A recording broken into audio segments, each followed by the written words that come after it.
natija emas, homiladorlik bilan bo'lishmoqchiman. 2018-yilda 4 yillik bepushtlik bilan mana shu paramizni bizga murojaat qilishgan edi. Turbalada bachadon naylarida suyuli borligini ko'rib, bularni laparoskopik operatsiyada Bayramov Sabir Jabayevich bilan birga operatsiyaga olgan edik.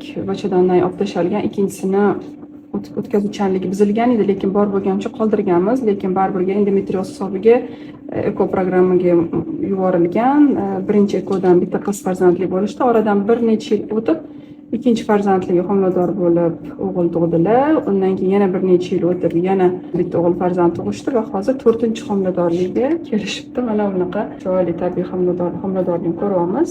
Shunaqa holatlar ham bo'lib turadi. Tabriklaymiz, lekin bu 4-chi bachadondagi rubets bo'ladi. Shuning uchun menimcha bu bilan to'xtash kerak va o'sha o'tkazuvchanligi ozgina qolgan bachadon nayini ham boylatishni xos tavsiya qildik, chunki bachadonda ko'p marta bunaqa kesarish secheniya qilish tavsiya qilinmaydi.